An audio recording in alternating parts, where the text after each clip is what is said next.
So today we are back for part 2 of this 5-part Sixers free agent series with a highlight on the shooting guard position.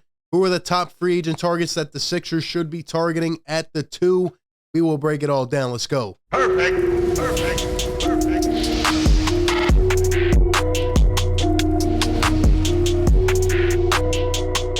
What is going on, everybody? RB here. Welcome into Philly Take with RB. Like always, if you enjoy this video, feel free to drop a like. Be sure to subscribe if you're new and hit that notification bell so you don't miss any of the upcoming videos and live streams. Keep helping us grow. It is much appreciated. Yesterday, we took a look at and broke down the top free agent point guard targets for this Sixers team, so be sure to check that out if you have not yet. And accordingly, we will be going down the line with today a highlight on the shooting guard position. And just keep in mind one thing before we get into this. These are realistic targets, right? There was a lot of feedback yesterday, good, and then, there was some bad as well. And I just want to remind you that, we can't go out and sign every top free agent. Now, I'll be honest, the market itself looks pretty thin, just like it did last year. But the Sixers don't have the room to go out and get all the top guys. So, these are our top free agent targets that are realistic based off of what we expect to happen, who comes back, who doesn't, our cap situation, all that. But like I said yesterday, that is subject to change. So we just have to wait and see. But these are guys I think the Sixers could strategically target.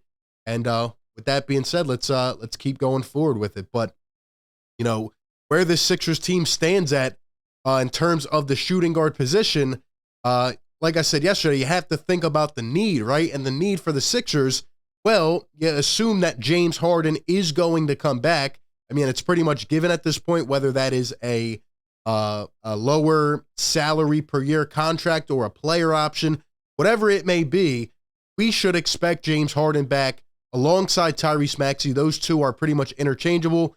So what do the Sixers need? Well, it would be nice to have another ball handler, whether that's off the bench, staggering minutes with Maxey, Harden, right? Maybe even a guy that could play the 3 a little bit, but also a shooter, a guy who can space the floor. We took a look at Patty Mills yesterday. He could really be a good floor spacer at the 1 or even the 2.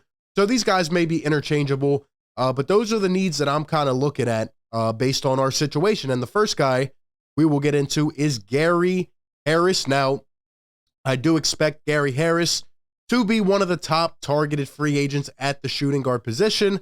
He's not a guy I would overpay for, but he's a player I do like. And he's a guy that has pretty much started his entire career. He's been in the league about 6 years now. So he's a veteran and he understands the game. He ended up getting traded last year from Denver to Orlando, and he was on the worst team in the league, and I'm sure he was bored out of his mind. And there have been rumors of him going back to Orlando. I believe he's actually from there, but I don't see why he would want to stay with that team. He could increase his role. He could go somewhere else, try to win, and also, have a chance to play better basketball. So Gary Harris is a guy I would definitely look at. Like I said, I don't know if we'll be able to afford him. You might have to maneuver some things before you go out and look at a guy like Gary Harris. But what I do know is that he is a guy who can shoot in the high 30s. He's a guy who will, give you 10 points every single night. Now, the Sixers, if they wanted to try and use him off the bench, I think Gary Harris would actually fit great as kind of that 6-man, but, not your typical 6-man that comes in, and gets a couple buckets. And no, like the 6-man that plays 25 minutes a game, that could play 30 minutes, that could start some games, that could come in and stagger minutes, at the 1 or the 2.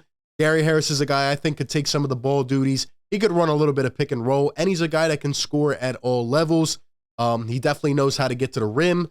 Now, he does have a couple cold streaks here and there. He's a, streaky player sometimes, but overall, I think we've seen enough to know that Gary Harris would give this team something, right? He would be probably the most consistent scorer off the bench for this team. And again, if you needed him to start, I don't know if you could really move him to the 3. I think he's a little bit too small for that.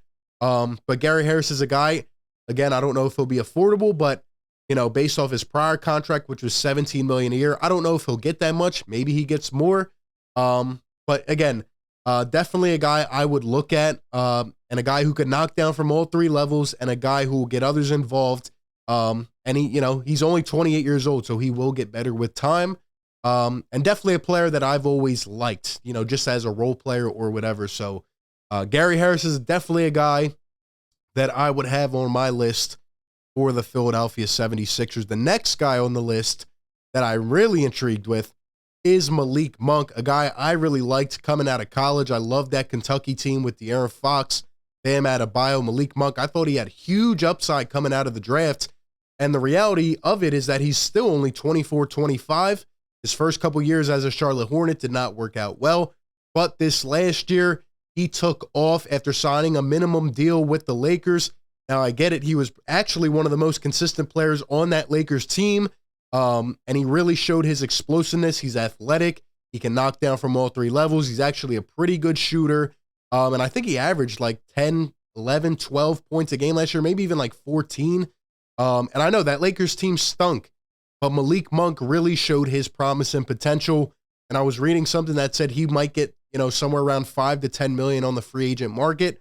That's something I would definitely pay. I think that is, honestly getting Malik Monk at a discount, because I think this kid really has the potential to be good. He's a guy that can create with the ball. He's a little pesky defender. And I just think he's a guy that makes your team better. Now, maybe he wants to go somewhere and again be a starter, right? Maybe he's looking for that and an increased role. I don't think he would really be a starter here in Philadelphia. But similar to Gary Harris, he's a guy that I could see coming in right off the bench, first substitution, and playing a lot of minutes a night. I think Malik Monk makes his team better in a multitude of ways. Makes us quicker. He makes us more dynamic. And again, he's a guy that can throw down. And he also hit some pretty big shots for the Lakers this year. And I think he's only getting better. He would be a guy that I would try to sign at a lower deal. But maybe if he continues to play well, maybe you extend him for a longer period. I think Malik Monk is a very good player. I know he was involved in a little bit of like off the court stuff, but he's only gotten better. He looked really good last year. And I think he's going to be really good in the next couple years. So definitely a guy that I would look at for this Sixers team. They need to keep an eye on him for sure. Don't know if we'll be one of the top options. I know a lot of people will be interested. Maybe he returns to LA. You never know, but definitely good to keep your eye on. And the last guy, in terms of our top three, maybe a little underrated pick here, but it is Bryn Forbes. Yes, that is right. He's got a Spurs jersey on here, but he played with the Denver Nuggets last year, a guy who shot 41% from deep. The year before that with Milwaukee, he shot 45% from deep. Very underrated shooter. He is 29 years old, so he's getting up there a little bit. He had a little bit of a late start to his career. Undersized guard, but this guy can shoot lights out of the ball. This is a guy that you would pick up maybe, for the taxpayer mid-level, a guy that you could pay very cheap, but he will bring the production. I'm not saying he's going to be consistent. There's going to be nights off where he's not shooting well. But what I do know is he would probably be one of the most consistent shooters on this bench. And I do see a lot of promise in this guy. I think he's only gotten better as his careers went on, as he's adapted, played with better teammates. And he would, again, just bring that element of space. I think you could, even play him in the starting lineup, right? Stagger some of those minutes. But he would definitely be a consistent shooter. I don't think he would have cold stretches like some of the shooters on this team do, where they go a couple nights and they're just bad. You know what I mean? I think Bryn Forbes has only gotten better, and I really think, he would be a quality player on this team. And just to put it in the context, the three guys that we have talked about, Gary Harris, Malik Monk, and Bryn Forbes, they are all unrestricted free agents. So, they're going to get some paydays. So definitely something to keep in mind. But the Sixers need to at least be making these calls and be interested in these guys. And I think Bryn Forbes would do a lot from this team. Definitely a deep range shooter, a guy who could knock down. Some of these guys may be defensive liabilities a little bit, and that could hurt. But what the Sixers really need is that shooting. They need it consistently. It didn't show up in the playoffs, and we're going to need it going forward. And today, for our honorable mentions, we actually have two. Yesterday, we had one. We usually have one. But we have two today. One of them is Dante Vincenzo. Shout out to Nova Nation. That's my guy.